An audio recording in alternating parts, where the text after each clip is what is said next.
What's going on, Big Blue Nation? It's your boy Big Blue Steph, back at you with another video. I would have loved to have this right after the Giants, Houston Texans game, but wasn't able to watch the whole game live and wanted to, check out the DVR and get my little insights and make sure, I could actually speak to the game appropriately. Um, and between watching that and then now just seeing, the commies clip the Eagles' wings, that's perfect. Crabs in the barrel. Sorry, Eagles, y'all going down. Not to say I'd ever root, for the commies, the cowgirls, or the sheagles, but you know, Eagles had to go down today, so perfect. I think what one game behind first place. It's kind of funny because I was having a little back and forth with somebody on Facebook one day. They're like, "Oh, the Eagles are this and that. Eagles, blah blah blah. They may never lose." I'm like, by the time we play the Eagles, I feel like they'll have at least 3 losses. So, you know, loss number one. Here we go. Let the prophecy come true. But anyway, enough about them. Thanks again, commies, for taking care of business for us.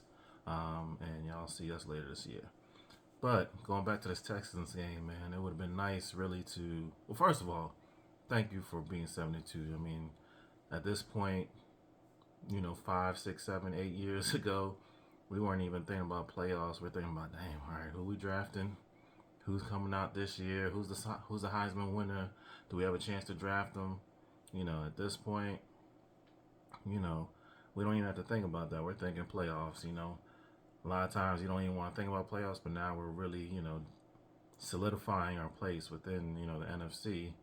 Of course, with the Eagles, they got the one loss. Minnesota under the radar. We thought we were under the radar. They are under the radar, man. They're playing some good ball, and they're explosive. So we'll see what's to them. But at this point, I'm just happy we're 7-2. We're in a good position. We can really control a lot of our destiny still. We got Detroit next week, which, to be honest, a lot of people are like, hey, probably have to put up a bunch of points. We have to open up. I don't think so, really. Our our game plan throughout the whole entire season so far is control that clock, run the ball, control what we can control. Don't try to get in a shootout. We haven't had a shootout yet, which is good. Hopefully, we keep that going on next week with Detroit. I don't trust Jared Goff to really do anything special. If they try to open up, I think we'll get to them. So, as long as we can stop the run, which is dicey here and there with us, it's kind of weird watching that Houston game and really seeing how what we thought was going to be our biggest weakness is actually becoming our biggest weakness on the defensive end, which is, our defensive backfield. I know, we weren't even playing prevent, it's just their receivers, their tight ends were just getting wide open. It's like, yeah, if we get the pressure, cool. If not, hey, make sure you make that tackle. But, having receivers 3, 4 yards ahead of you, you know, having to chase down receivers. Who's that? Akins, your tight end, their tight end going off for like 40-yard catches. Come on now. So that's something to really look forward to addressing in the offseason. But for right now, we got to tighten it up. I don't know if we got to change the coverage schemes on the back end, but that can get exploited real quick, especially with playing Philly twice, Cowboys coming up, Commanders, and Minnesota for real. Justin Jefferson's going to be a problem. So, anyway, not really trying to get too much into everything, but that game, it was good to see. Of course, we gave Saquon a rock, and that's been our formula all season. So keep giving it to him.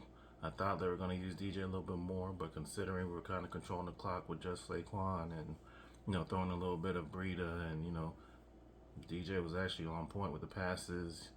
He had a couple drops, aka Kenny Galladay, the drop man. That's I think that's about it for him.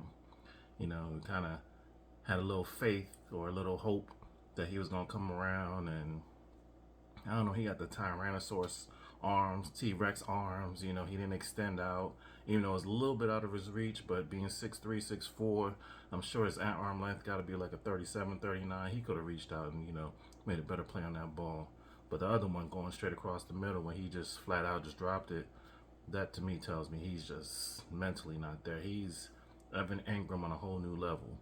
You know, Ingram like had the talent, could make the catches, but usually would bobble it or whatever.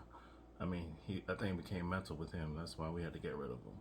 And Kenny Galladay is fully mental now. Like he can't even catch a ball. So that's sad to say, but I mean we're stuck with 72 million worth of trash. But hopefully this season, this off season, we can get rid of him.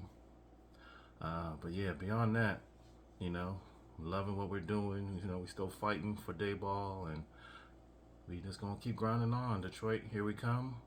Next thing we know, the thick of the season comes in with Dallas on Thanksgiving, plus the rest of the NFC East. So this is our chance. We can't squander. Well, we didn't squander Houston, so that's good. Can't squander playing Detroit. Don't overlook Detroit because they could be a problem. But I think if we stick to the script, we're good. But anyway, that's all I got for you guys. Kind of babbled enough, but yeah, thank y'all for watching. Let me know what y'all thought of this video. Other than that, go Big Blue. Catch y'all later.